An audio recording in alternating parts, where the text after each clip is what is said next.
Video बनाने का जुनून कैसे आपको हुआ?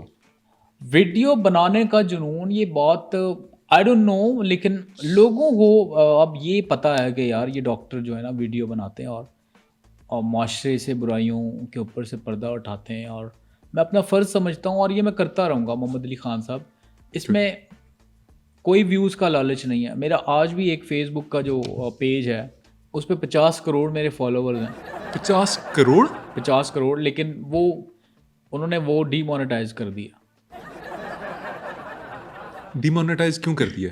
अच्छा मोहम्मद अली ख़ान साहब, ये मेरी इस वाली थाए पे ना ख़ारिश हो रही है, ये ठीक कैसे होगी? कोई है इसका? डॉक्टर साहब, मैं डॉक्टर नहीं हूँ और मुझे कोई तजुर्बा नहीं है जांघ की ख़ारिश को ठीक करने का। बहुत ज़्यादा हो रही है यार। अच्छा, आप क्या पूछ रहे थे? मैं पूछ रहा था कि आपको वीडियो बनाने का जुनून कैसे हुआ? तो वीडियोस बनाने का मुझे मोहम्मद अली ख़ान साहब बहुत हद तक जुनून है, और ये जुनून मुझसे कोई छीन नहीं सकता, ना ये ख़त्म कर सकता है। मैं वीडियोस बनाता रहूँगा, मुआशरे की बुराइयाँ सामने लाता रहूँगा, और मुझे पता है बहुत सारे लोग इसके ख़िलाफ़ भी हैं, वो मेरी इस जुनून को कुचलना चाहते हैं, लेकिन मैं ऐसा होने नहीं दूँगा आखिरी हद तक। अब तो इतना जुनून हो गया, पब्लिक वॉशरूम में कभी अगर मैं जाता हूँ ना, तो वहाँ पे जैसे लिखा होता है कि लेफ़्ट देखें, राइट देखें, नीचे देखें, ऊपर देखें। अब सामने देखें, जब सामने देखता हूँ तो वहाँ भी लिखा होता है कि डॉक्टर यार ਇੱਥੇ ਤੇ वीडियो ना बना, जो काम आप करने आए हो वो आप करो और चले जाओ। मतलब लोगों को इतना पता है कि आप जुनूनी हैं कि उन्होंने वॉशरूम्स तक में लिख दिया है। हाँ, उस उन्होंने लिखा हुआ, क्योंकि जहाँ मैं होऊँगा वहाँ पे वीलॉग लाज़मी होगा, और वीलॉग होगा लोगों की अच्छाई के लिए। मैं दूसरे फैमिली वीलॉग्स की तरह नहीं बनाता। नहीं, वो मैं वो अच्छी बात है। कंटेंट बनाता हूँ जो जिससे एक आम आदमी को, एक आम शहरी को फ़ायदा हो। नहीं, ये बात मैं मानता हूँ कि आपने कभी व्लॉग्स में ऐसी कोई हरकत नहीं की कि जो नाज़ेबा करार पाए या जिसके ऊपर कोई एतराज़ उठा सके। मेरा सिर्फ आपके ऊपर एक जो क्वेश्चन था, एतराज़ भी नहीं था, कि आप हर टॉपिक पे वीडियो बनाना शुरू हो गए हैं। आप हर चीज़ के ऊपर नुक्ता एतराज़ खड़ा कर देते हैं कि आटा मत खाएं, ये मत खाएं, फलां मत खाएं। लोगों को आपने बहुत ज़्यादा डराया हुआ है। आपने एक चाहते ना चाहते हुए एक लोगों के अंदर एक सेंस ऑफ इनसिक्योरिटी पैदा कर दी है।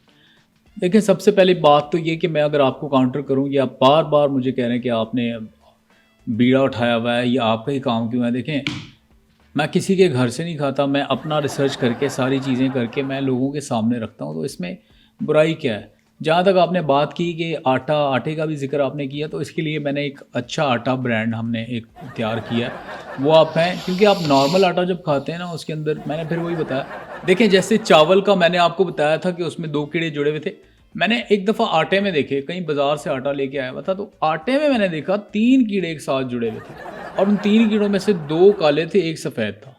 तो इसी वजह से मैंने लोगों की सेहत से खेला ना जाए, उनकी सेहत ठीक रहे, मैंने अपना आटा जो है वो इंट्रोड्यूस किया, और बहुत अच्छा है वो। डॉक्टर साहब, मैं एक सवाल है जो बड़े देर से मेरे दिमाग के अंदर कुलबुला रहा है, मैं आपसे पूछना नहीं चाह रहा था। कुलमुला नहीं रहा होगा, वो सवाल आपको चुरमुरा रहा होगा। चुरमुरा रहा है या कुलबुला रहा है, जो भी है, आपके कान के पीछे से एक रुई बाहर को निकलती जा रही है। ये रुई आपने क्यों रखी हुई है? देखिए, मैं इंजेक्शन लगाता हूँ हॉस्पिटल में, कभी आपको ये भी होता है कि यार कॉटन नहीं मिलता, आप इंजेक्शन लगाते हैं, उसके बाद आपको साफ़ करना होता है, तो यहाँ से मैं लगा के कर लेता हूँ। और ये मैं सिर्फ इधर ही लगाता पेशेंट को, इंजेक्शन के बाद जैसे पेशेंट को लगाया, इसी तरह मैं तरबूज भी अगर चेक करता हूँ, तरबूज की मैं बात कर रहा हूँ, उसको भी मैं चेक न्यू करके कर लेता हूँ, यार मिलावट है या इसमें नहीं है, डॉक्टर तो भी साहब, ये पता। एक हाइजेनिक कहाँ से है? आप कान के पीछे रख रहे हैं, ये स्किन आपकी टच कर रही है, यही आप मरीज को ऐसे लगा देते होंगे। ये हाइजेनिक ही नहीं है।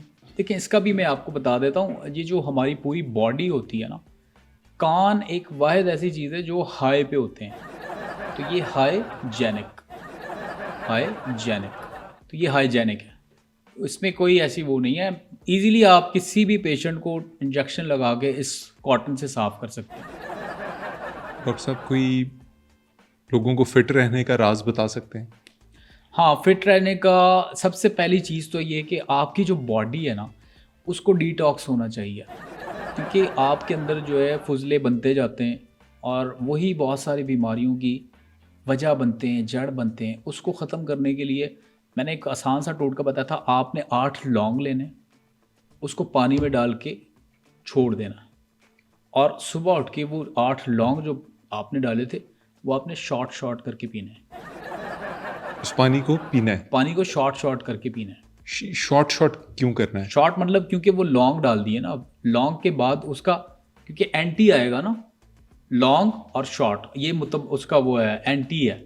जैसे मुज़क्कर है फिर मुअन्नस है, इस तरह। मैं जैसे समझ गया लड़का है डॉक्टर साहब, लड़की थैंक है, यू डॉक्टर साहब, मैं समझ गया। जैसे दिन है तो उसका ऑपोजिट रात है, तो इसी तरह लॉन्ग शॉर्ट। डॉक्टर साहब आप डॉक्टर हैं, आप किसी को शागिर्द भी किया हुआ, आपने कुछ सिखाते भी हैं, आपके साथ कोई है सीखने वाला? हाँ, बहुत सारे लोग मुझे फॉलो करते हैं, सीखते हैं। मुझे एक कमेंट आया था, एक स्टूडेंट ही है मेरा जो सीख रहा था मुझसे, उसने साबुन बनाना सीख लिया। पहले वो साबुन ज़ाया करता था, अब वो बना लेता है खुद से। और पहला जो साबुन उसने बनाया था उसमें झाग नहीं होती थी, फिर मैंने जो उसे सिखाया फिर झाग वाला बना लिया। देखिए, जब तक आप खुद से कीन नहीं होंगे आप कुछ नहीं सीख सकते। अब जो मुझे देखते हैं या मेरी वीडियोस से सीख रहे होते हैं, अब उन्हीं में से एक और स्टूडेंट है, उस दिन मुझे उसने मैसेज किया और मैं बड़ा खुश हुआ कि यार देखो, चलो कोई ना कोई चीज़ सीख रहा है। और उस स्टूडेंट की जो खासियत थी वो ये थी कि वो 15 सेकंड के अंदर नवी नकोर करोला यूँ गायब कर देता है, लॉक वॉक खोल के ये वो। तो सीखने की बात है।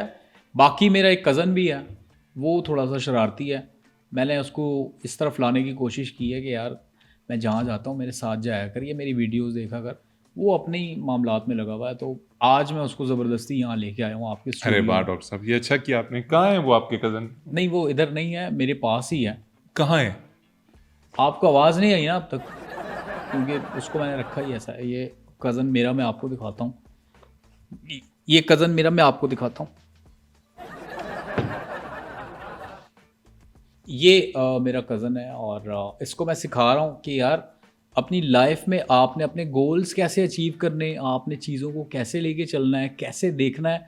और मैंने इसको ये भी सिखाया कि यार कोई भी आपके पास आपको दिखता है ना माशरे में कोई चीज़ हो रही है, फ़ौरन से आपने कैमरा निकालना है, वीलॉग बनाना है। रिसर्च भी होती रहती है साथ में, लेकिन ये कि उस वक्त उस मामले पे, उस इशू पे बात करना बहुत ज़रूरी है। और बहुत सारे ऐसे वाक़यात हुए हैं, इसने अपना मुंह बंद रखा है और इसने कोई वीलॉग नहीं बनाया, तो मैं इसको, अभी भी बंद है मुंह उसका। हाँ, नहीं बोलता ये। थैंक यू डॉक्टर साहब, बहुत आपने वक्त दिया हमें और बहुत इंफॉर्मेटिव किस्म का सेशन रहा। लेकिन अब प्रोग्राम को ख़त्म करना है, तो नाज़रीन, डॉक्टर अफ़ान आपके साथ मौजूद थे, हमारे साथ मौजूद थे। उन्होंने कुछ क्लैरिफिकेशंस पेश की, कुछ क्लैरिटी दी हमें उन चीज़ों के ऊपर जो हम समझते थे कि हम उन पे इब्हाम का शिकार हैं। अगर आपको वीडियो पसंद आई, इसे लाइक कीजिए, चैनल को सब्सक्राइब कीजिए, इस वीडियो को अपने तमाम जानने वालों तक पहुंचाइए ताकि डॉक्टर अफ़ान साहब का जो पैगाम है और हमारी जो कोशिशें हैं वो लोगों तक पहुंच सकें। आपकी तवज्जो का बहुत शुक्रिया। अल्लाह निगहबान। मोहम्मद अली ख़ान साहब, आप देखें ना हमारे माशरे में लोगों के कितने बड़े बड़े दुखड़े हैं। मैं जब सुनता हूँ तो मुझे बहुत दुख होता है। उस दिन मेरे पास एक पेशेंट आया, कहता है डॉक्टर साहब आप मेरी आखिरी उम्मीद है, तो आप ही मामला हल कर सकते हैं, लेकिन मेरे पास वक्त कम है। मैंने कहा ठीक है, मैं देख लेता हूँ, आप बैठें। तो वो कहता है नहीं, मैंने आपसे कहा है मेरे पास वक्त कम है, बैठा नहीं, चला गया।